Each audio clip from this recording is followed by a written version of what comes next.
Welcome back to North of the Broad. We're joined by Jonathan Haupt here in the Pat Conroy Center for Literacy. I've never been here, so it's very exciting for me.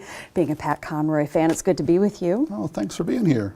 So remind us, when can folks come here? What are the hours of the center? Sure, here, absolutely. Center for Literacy? We're sitting inside what is Beaufort's top-ranked destination according to TripAdvisor for a little over a year now. So we have people come from all over the country and in some degree all over the world. Yeah. And we're open to the public for visitors Thursday through Sunday from noon to 4 p.m.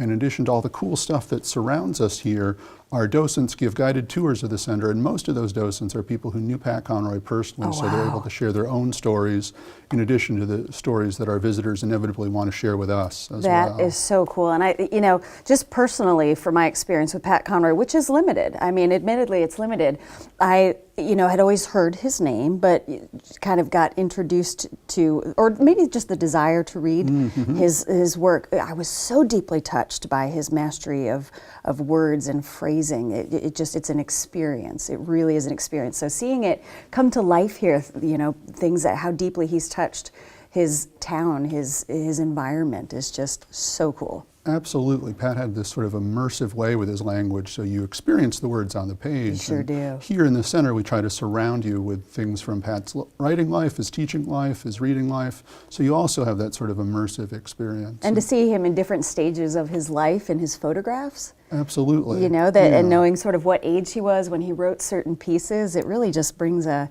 new love to want to discover more about it. Sure. A lot of what we do is educational for writers who are probably not at the point in their lives where they're writing anything close to Prince of Tides. Sure. So we like to remind people that Pat didn't start out writing that either. There was an arc to it, there was a progression. Absolutely. And that's really inspirational to writers too, to sort of see Pat's much more humble beginnings and follow him up the career path. And to see some of the history of DeFusky. Yes, absolutely. To see the maiden voyage for him, so to speak. Indeed.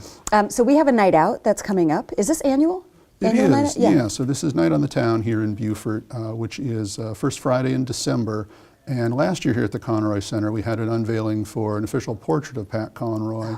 That was done by Susan Graber, a fantastic artist here. Yes, oh my gosh, Beaufort. her work is so poignant. Absolutely. So we wanted to do something special this year too, and we're going to host an event with a trio of poets actually, two who have connections here to Beaufort County and one who's visiting from elsewhere. So on that first Friday, starting at 5:30 here in the center, free and open to the public with wine and refreshments and all the goodies we can cram into the space. Sure. We're hosting Miho Keenis, who is a poet who lives on Hilton Head, and Andrew K. Clark, who used to live in the area, moved away and is now coming back for this special event we're hosting. And he's bringing with a friend who will be new to our experience here at the Conroy Center, Benjamin Cutler. So we're doing that from 5:30 to 7 on Night on the Town. There's the experience of on paper, hearing it. What do you see happen with the writers reading their poetry? It's a really nice way to get into it. If you're the sort of person who says, I'm just not into poetry, show up at a reading, give it a try, because it's pretty incredible to hear it live and to hear the stories behind the poems, to understand why people are choosing this way to tell a story or to evoke an emotion. It's really very special poetry experience. Can sort of be like drink of water with a fire hose. It's a very condensed, super blast of emotion, with words. So to hear the cadence of it is a cool experience. And we try to incorporate that into a lot of what we do at the center, because Pat Conroy actually started out wanting to be a poet and didn't think he was very good at it. He always described himself as a failed poet. I'm so glad. Yes. I'm so glad. Nice That's a great failure. There was one thing that he couldn't do? Isn't that sort of humbling? But if you read him, you see in the lyrical beauty of the language that he really was a poet in his way. He figured out a way to do it. He figured out a way to incorporate it into the writing that he did want to do. Yes. And we try and honor that legacy with our poetry readings. You have such a depth of understanding. And I also want to make sure that you have the visiting writers who are also coming, the novelist who's coming, Mark Powell, who's going to be coming. I want to make sure that we have that. That's December 10th. And some other programs that you have going. So let's talk about that, but I also want to see if we have some time to talk a little bit about your background, because it's just fascinating with your Pat Conroy experience. Sure, yeah. Mark Powell, who you mentioned, is coming Yeah. on Monday, December 9th. And Mark is a writer who's very dear to me and to Pat.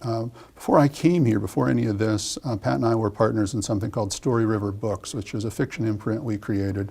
And Mark was one of the novelists that we published. During the last 5 years of his life, when Pat didn't really need to do anything for anybody, he decided to give so generously of his time in this partnership that we had. Because it's arduous. It's arduous. It is. It's Yeah. not a small undertaking Right. to do what we did. And Mark published a novel with us called The Sheltering that did really well. Well, Mark now has a new novel coming out called Firebird, and he'll be coming here to Beaufort to talk about that with us, right here in the Conroy Center, Monday, December 9th, 5:30. Yes, 9th, 5:30. Perfect.